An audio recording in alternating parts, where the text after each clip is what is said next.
For 4 centuries, Egypt rose higher on the backs of a broken people. The Israelites, once welcomed guests in Joseph's time, now shackled slaves beneath the sun. Each morning they marched into the dust, hands blistered, backs bent, hearts heavy. Their cries were the music of Egypt's empire, their sweat the mortar that held Pharaoh's monuments in place. They lived in silence, in pain. And worse, they began to forget who they were. Generation after generation, hope dimmed. The promise God made to Abraham seemed like a distant dream, but in the heavens God had not forgotten. The cries reached his throne. The Pharaoh feared their numbers. He ordered every Hebrew baby boy drowned in the Nile, a decree born of pride and paranoia. But in that river of death, God planted a seed of deliverance, a baby drawn from the water, raised in Pharaoh's palace, yet destined to challenge the throne itself. Moses, once royalty, became a fugitive, banished to the wilderness. For 40 years he tended sheep, forgotten by Egypt, but not by God. I have seen the misery of my people in Egypt, and I have come down to rescue them. With trembling feet, Moses obeyed. He returned not with an army, but with a message, a divine confrontation. Moses, "Let my people go." Pharaoh's heart hardened. He would not bow to a foreign god, nor release his slaves. But the God of Israel does not plead. He proves. The Nile bled. Frogs stormed palaces. Lice and boils afflicted even royalty. Hail from the sky shattered stone. Locusts devoured fields until famine whispered through Egypt's streets. Still, Pharaoh resisted, power drunk, pride blind. Then came darkness, a thick, oppressive blackness that swallowed the sun. For 3 days, Egypt groped in fear. But the final plague was death itself. At midnight, a shadow passed through Egypt. The firstborn of every Egyptian family, from servant to Pharaoh, died in their sleep. But in every home covered by the blood of the Lamb, death passed over. Grief broke what plagues could not. Pharaoh, once a god in the eyes of his people, collapsed, shattered, defeated. He summoned Moses one final time, not to argue, not to threaten, but to beg. Pharaoh, with a broken heart, whispers to Moses, "Go, take your people and leave." And so they left, a nation of former slaves walking into the unknown, over 600,000 men plus women, children and flocks. They marched out of Egypt, and not as victims, but as witnesses of God's hand. The exodus had begun, chains fell, songs rose, but just beyond the horizon vengeance stirred. Pharaoh's fury would not die in silence. He looks at the empty city, his knuckles white, jaw clenched. He would go after them, with rage, with steel, with 600 chariots. To Pharaoh, it was just beginning. Egypt stood in stunned silence. Firstborns lay lifeless, its gods had fallen, its pride crushed. For the first time in generations, Israel stood free. But freedom was more than leaving chains behind. It was walking into an unknown future, trusting only in a God they had never seen, but had finally heard. Over 600,000 men, plus women, children and livestock, more than 2 million souls, began the journey. Not as fugitives, but as a nation reborn. At the front stood Moses, no longer the stammering exile, but a prophet walking in fire-born purpose, and God led them, by day a cloud, by night a blazing pillar of fire. Not once did it leave their sight. It went ahead, turning every step into divine strategy. But the path God chose wasn't direct. Instead of marching straight into Canaan, he led them toward the wilderness, toward the Red Sea. To the untrained eye, it looked like a mistake, a dead end, but in heaven's eyes it was a trap, set not for Israel, but for Egypt. Back in Egypt, Pharaoh's grief turned to rage, his heart hard once more. He said, "What have we done? We've let them go, our slaves, our labor, our humiliation." He summoned his army, his elite. 600 of the finest chariots, trained war horses, blades sharp and gleaming. The desert shook with fury and steel. This wasn't a pursuit. It was a hunt. Egypt wanted blood. And Pharaoh would not rest until every Israelite lay in the sand or crawled back in chains. But on the other side of the sea, Israel rested. Campfires glowed, children played, songs of freedom danced on the breeze. They did not know what thunder approached. Behind them, across the horizon, death galloped. Scout, breathless.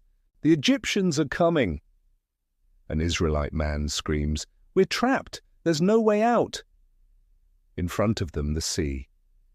Behind them, vengeance, but above them, a promise. "Do not be afraid," said Moses to the Israelite. "Stand firm.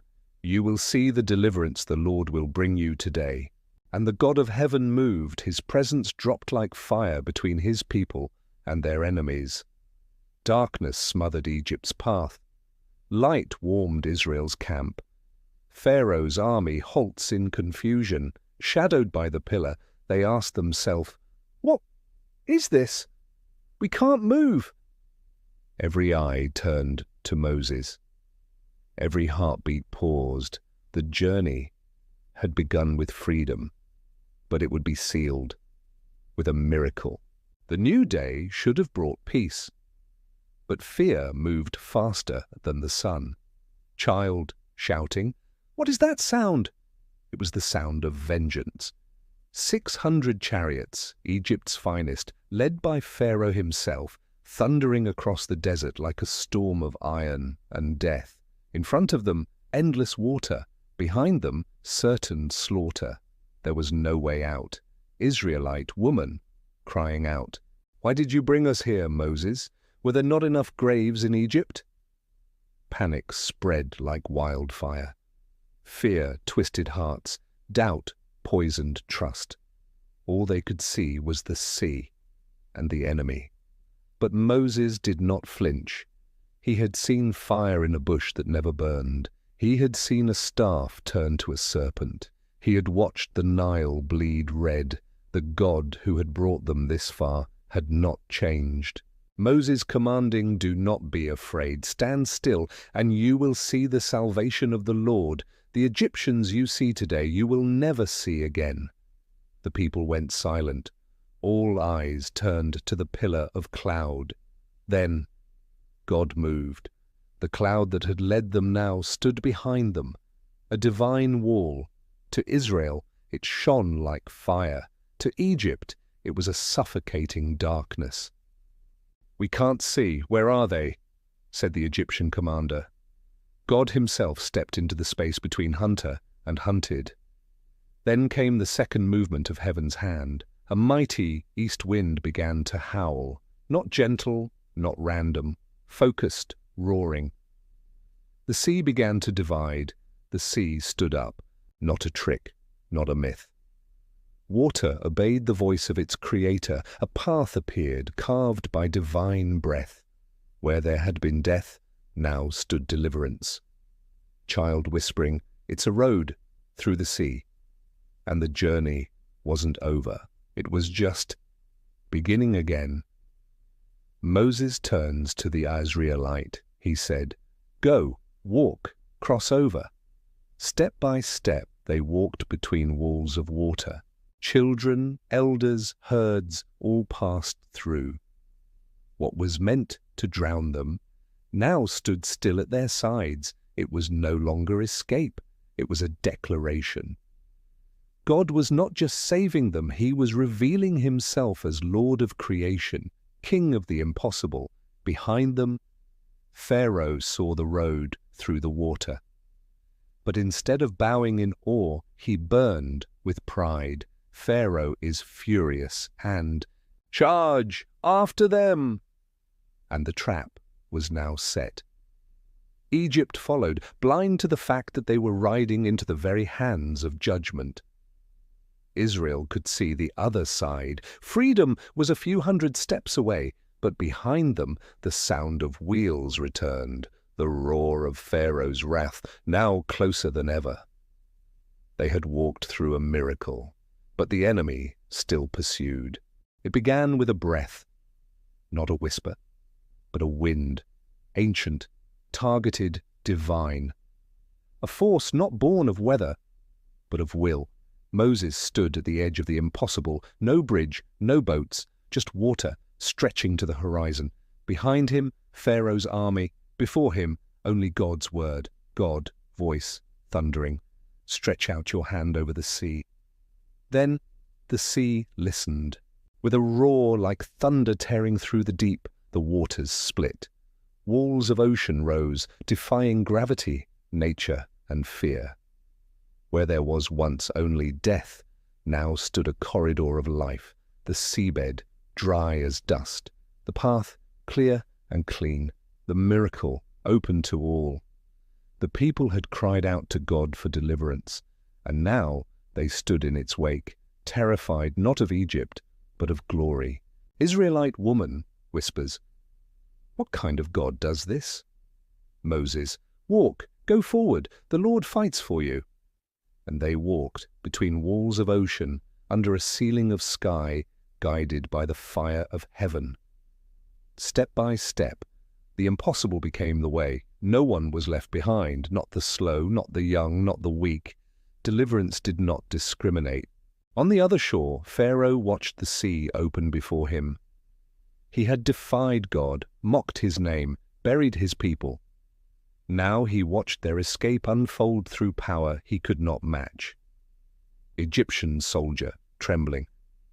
This is not nature, this is their God. Pharaoh snaps.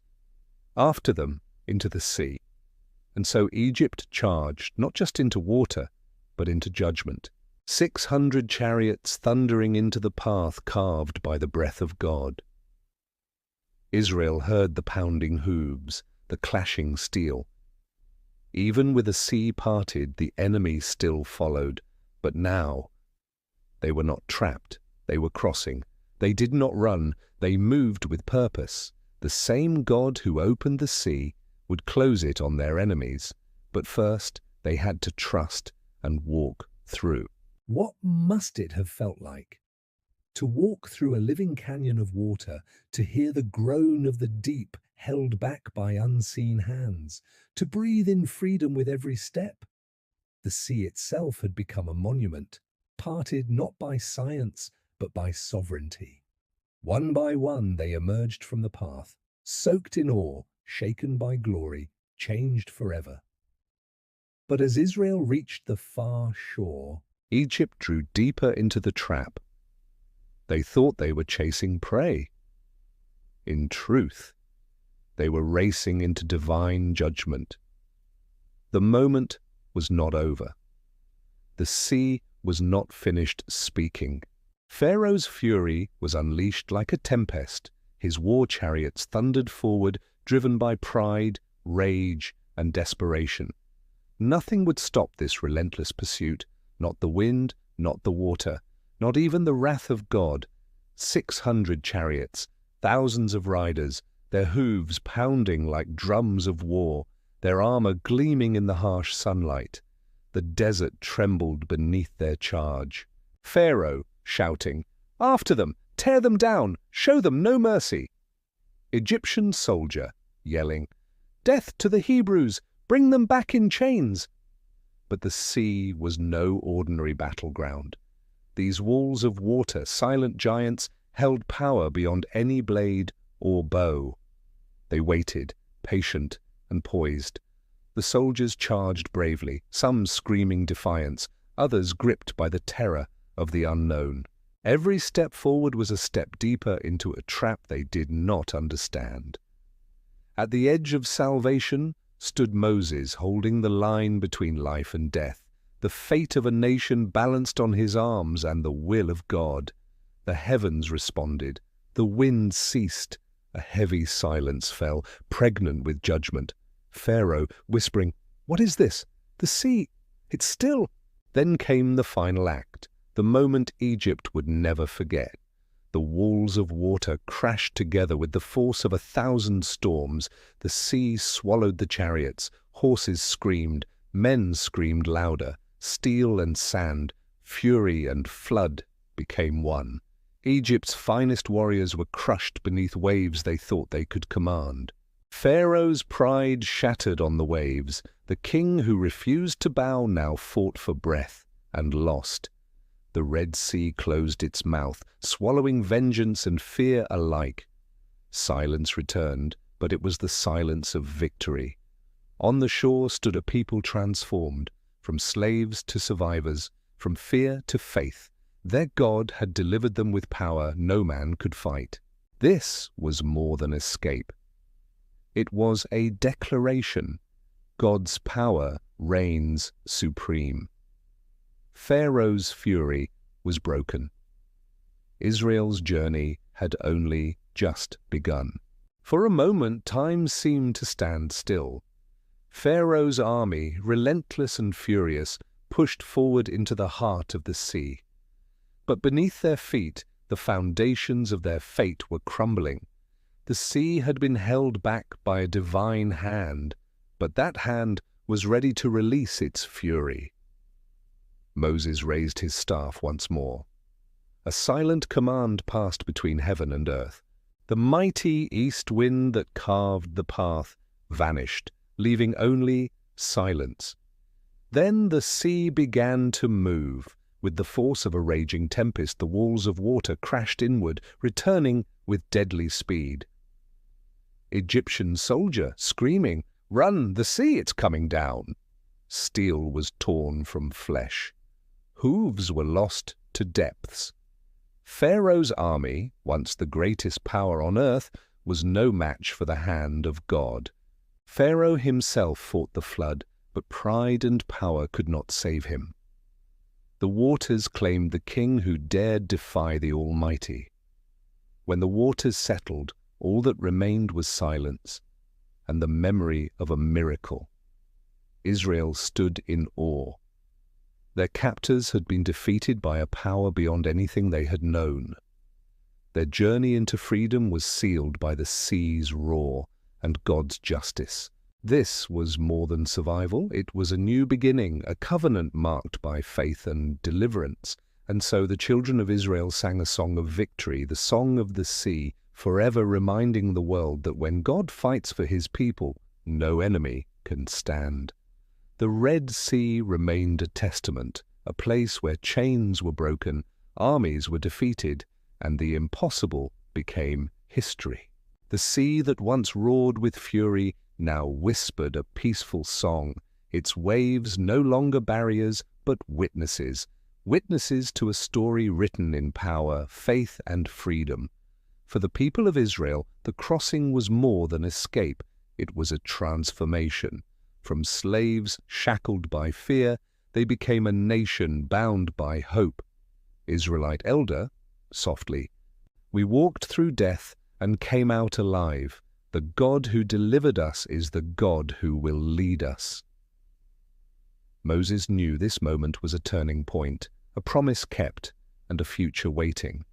The path to the promised land stretched ahead, uncertain and wild. But the miracle of the sea had revealed one unshakable truth. God fights for those who trust him. God moves mountains, parts seas, and shatters chains. His power is not just in ancient stories, it lives today. The song of the sea echoed through the desert, a triumphant anthem of faith over fear, hope over despair, and life over death. This victory reminds us all, when we face the impossible, when walls close in and enemies pursue, faith can open paths no eye can see. The Red Sea crossing is not just history, it's a living call to courage, to trust in the power that delivers, rescues, and renews. So wherever you stand today, trapped, afraid, or uncertain, remember the sea that parted, the chains that broke, and the God who fights for you. Subscribe for more epic Bible battles brought to life. If God could part the sea for slaves, what ocean will he move for you?